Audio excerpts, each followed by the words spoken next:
반갑습니다. 중동부 친구들. 3월 31일 목요일 3월의 마지막 날 하나님 말씀을 묵상하러 나오신 모든 주의 자녀 여러분들 한 분 한 분을 주님의 이름으로 환영하고 축복하고 사랑합니다. 여러분 3월의 마지막 날이에요. 여러분의 3월은 어떠했나요? 새학기는 어떠하고 또 이 올 2022년을 시작했을 때의 마음가짐은 정말 잘 남아있는지 모르겠습니다. 뭐 그게 남아있는 게 중요한가요? 물론 지켜내야 할 것은 지켜내야겠다만 진짜 중요한 건 하나님 말씀과 함께 살아가고 가까이 살아가는 것이겠다라는 생각이 듭니다. 그러니 오늘 이 자리에 나오신 분들 다시 한번 축복하고요. 우리가 더 깊은 하나님의 은혜를 발견할 수 있는 너와 내가 되면 좋겠습니다. 그럼 우리 같이 기도하고 시작해봤으면 좋겠습니다. 기도합니다. 사랑의 하나님 아버지 감사합니다. 오늘 레위기 말씀을 통해서 하나님의 마음과 하나님의 뜻과 하나님의 사랑과 하나님의 생각을 우리가 알기를 원합니다. 그런 귀한 시간 될 수 있도록 성령님 우리를 채워주시고 우리를 주관하여 주시고 우리를 인도하여 주시옵소서. 예수님 이름으로 기도합니다. 아멘. 자, 오늘 본문 말씀은 레위기 17장 1절로 16절 말씀입니다. 바르게 충실하게 라는 말씀을 제목을 가지고 있으니 우리 읽어봤으면 좋겠는데 조금 길어요. 길다고 쫄지 말고 우리 같이 한번 읽어보면 좋겠습니다. 여호와께서 모세에게 말씀하셨습니다. 아론과 그의 아들들과 이스라엘 모든 백성에게 말하여라. 이것은 여호와께서 명령하신 말씀이다. 누구든지 이스라엘 백성이 소나 양이나 염소를 바칠 때 진 안에서 잡든 진 밖에서 잡든 그것을 회막 곧 성막 입구로 가져와서 여호와께 제물로 바쳐라. 그렇게 하지 않으면 그 사람은 피를 흘린 자로 간주되므로 자기 백성에서 끊어질 것이다. 이 규례는 이스라엘 백성이 들판에서 바치려 그런 제물을 여호와께 곧 회막 입구에 있는 제사장에게 가져와 여호와께 화목 제물로 바치게 하기 위한 것이다. 제사장은 회막 입구에 있는 여호와의 제단 쪽으로 그 짐승의 피를 뿌리고 기름을 태워 여호와께 향기로운 제물로 바쳐라. 이제부터 백성은 염소 우상에게 제물을 바치지 마라. 백성은 지금까지 그러한 다른 신들을 섬겨 마치 창녀와 같이 행동했다. 이것은 이스라엘 백성이 지금부터 영원히 지켜야 할 규례이다. 백성에게 또 이렇게 말하여라. 이스라엘 백성이든지 그들 가운데 사는 외국인이든지 번제물이나 희생제물을 바칠 때에는 그 제물을 회막 입구로 가져와서 여호와께 바쳐라. 그렇게 하지 않으면 그 사람은 자기 백성에서 끊어질 것이다. 이스라엘 백성이든지 그들 가운데 사는 외국인이든지 피를 먹으면 나는 그에게서 얼굴을 돌리고 그를 내 백성에서 끊을 것이다. 몸의 생명은 피에 있기 때문이다. 또 나는 제단 위에서 너희의 죄를 씻는 데 쓰라고 피를 주었다. 피가 곧 생명이기 때문에 피로 죄를 씻을 수 있다. 그러므로 내가 이스라엘 백성에게 이렇게 말한다. 너희는 누구도 피를 먹지 말며 너희 가운데 사는 외국인도 피를 먹지 마라. 이스라엘 백성이든지 그들 가운데 사는 외국인이든지 먹어도 되는 짐승이나 새를 사냥하여 잡았을 때에는 그 피를 땅 위에 쏟고 흙으로 덮어라. 모든 생물에게 피는 곧 생명이기 때문이다. 그러므로 내가 이스라엘 백성에게 말한다. 너희는 어떤 생물이든지 그 생물의 피를 먹지 마라. 모든 생물의 생명은 그 피에 있기 때문이다. 누구든지 피를 먹는 사람은 백성에서 끊어질 것이다. 이스라엘 백성이든지 그들 가운데 사는 외국인이든지 저절로 죽었거나 다른 들짐승에게 찢겨 죽은 짐승의 고기를 먹으면 그는 자기 옷을 빨고 물로 온몸을 씻어야 한다. 그는 저녁 때까지 부정하고 그 뒤에야 깨끗해질 것이다. 만약 옷을 빨지 않거나 몸을 씻지 않으면 그는 죄의 대가를 치를 것이다. 아멘. 이런 말씀입니다. 선생님 좀 호다다닥 읽었습니다. 본문이 길다 보니 우리가 늦어질 것 같아서 길어질 것 같아서 그랬는데 여러분 다시 한번 읽어볼 때는 멈추고 좀 찬찬히 여러분의 마음을 담아서 집중해서 한자 한자 읽어보면 좋겠습니다. 시작! 여러분은 오늘 본문을 묵상하면서 좀 눈길이 가는 부분이 있었나요? 전도사님은 좀 있었습니다. 바로 이 부분이에요. 여러분도 그랬을지는 모르겠는데 어디 갔어? 뭐 소나 양이나 염소를 바칠 때 어디서 잡던 회막으로 가져와서 여호와께 제물로 바쳐라 라는 말씀이 나옵니다. 여호와께 제물로 바쳐라 라는 말씀이 계속해서 나오더라고. 또 어디 갔어? 제물을 여호와께 바쳐라. 그리고 또 어디 갔어? 여호와께 바쳐라. 뭐 또 어디 갔어? 뭐 아래는 없더라고. 이것 좀 이상하지 않나요? 여호와께 바치라 라니 여호와께 바치라 라니 그러면 다른 누구에게 바칠 수 있었던 걸까? 다른 누군가에게 바치던 거였을 걸까? 라는 생각을 하게 합니다. 여호와께 바쳐라 라고 말한다 라는 것은 반대의 의미를 생각해 볼 수 있게 합니다. 너네 지금 다른 데다가 바치고 있으니까 제물을 여호와께 바쳐라. 그러려면 어떻게 해야 되냐면 회막으로 나와와라. 제사장 앞에 와서 제사를 드려라 라고 말씀을 한다 라는 것입니다. 그러고 보니까 이런 게 나와요.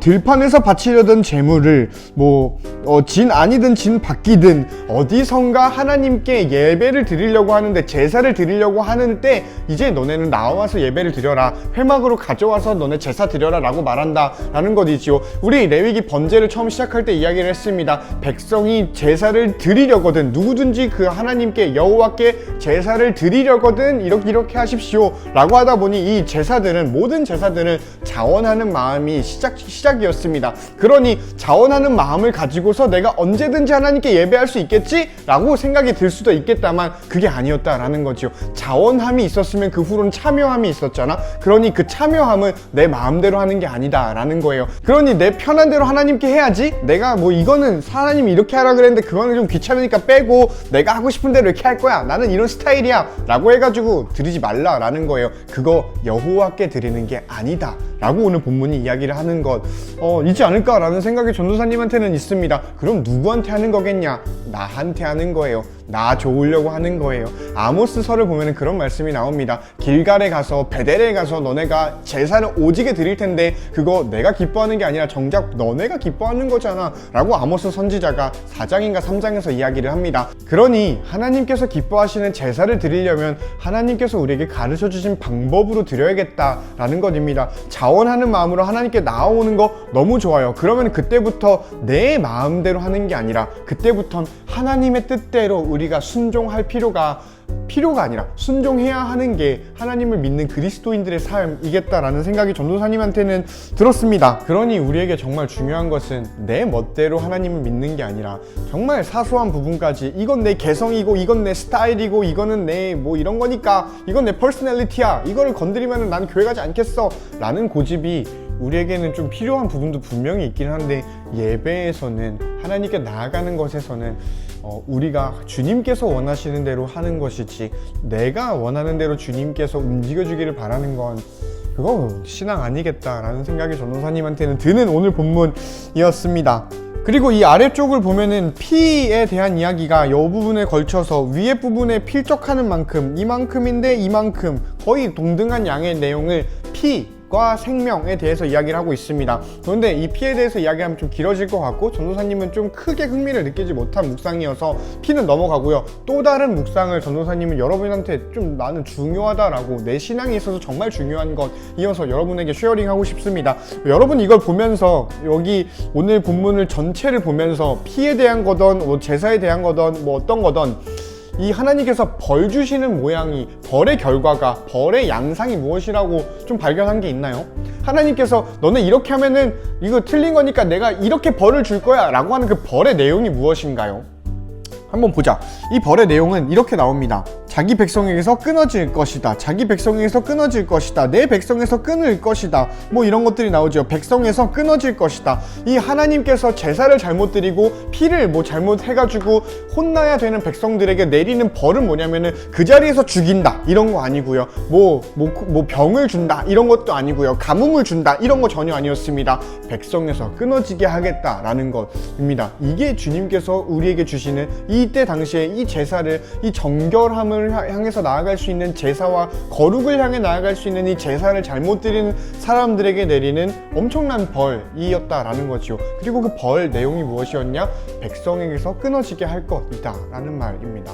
백성에게서 끊어진다 라는 게 어떤 표현일까요? 1번으로 내 백성에서 끊어진다 라는 것이니 하나님의 통치를 받는 백성에서 끊어진다 라는 것은 하나님의 통치가 끊어진다 라는 거예요. 이거 자체로도 정말 절망스러운데, 그런데 이 자기 백성에서 끊어진다 라는 말은 그가 속해 있던 공동체와 그가 속해 있던 사회에서 추방된다 라는 말입니다. 그러니 하나님께서 벌로 내리신 게 뭐냐면은 공동체에서 관계를 맺으며 살아가는 사람들을 이제 혼자 살게 하는 것, 이게 주님께서 내리시는, 하나님께서 내리시는 벌이다 라는 거예요. 이제 그 벌을 받은 사람은 혼자 살아가게 되겠다 이죠. 공동체가 소멸되고요. 인간은 사회적 동물이라고 하잖아. 그런데 그 사회성을 발휘할 수 있는, 내가 위로를 받고 내가 사랑받을 수 있는 파트너들이 사라진다라는 것입니다. 홀로 사는 삶이 시작이 되는 거지요. 이게 주님께서 내리신 궁극의 벌이다라고 전도사님은 생각을 해요. 한번 생각을 해보자. 하나님께서 태초에 천지를 창조하셨을 때 어떤 일이 있었나요? 인간을 만드셨지요. 인간은 한 명만 만드셨나요? 물론 처음에는 한 명을 만들었다라고 하는데 곧 그 사람이 혼자 있는 게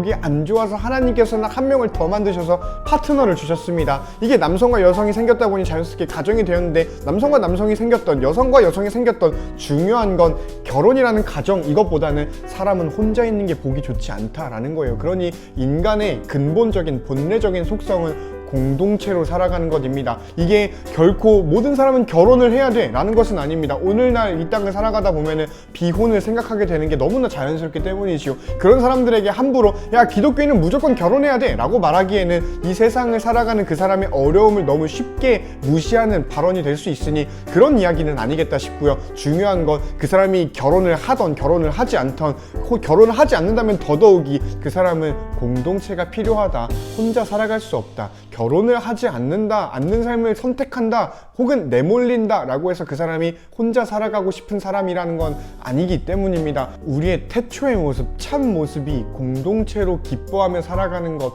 서로로 인해 기뻐하며 서로를 도와주며 살아가는 것이었다고 한다면 진짜 위험하고 진짜 무서운 건 뭐냐면 혼자 살아갈 마음을 먹는 것, 혼자 살아갈 상황을 만나는 것, 이게 진짜 소름 끼치게 위험한 겁니다. 그러니 오늘 이 본문에서 하나님께서 벌로 주시는, 제사를 잘못 드린 거에 대한 벌로 주시는 내용이 너 자기 백성에서 끊어져서 혼자 살아가게 될 것이다 라고 말하는 맥락을 이해할 수 있겠다 싶지요. 물론 홀로 있는 시간이 우리에겐 필요합니다. 전도사님은 홀로 있을 때 에너지를 얻는 아이이지요.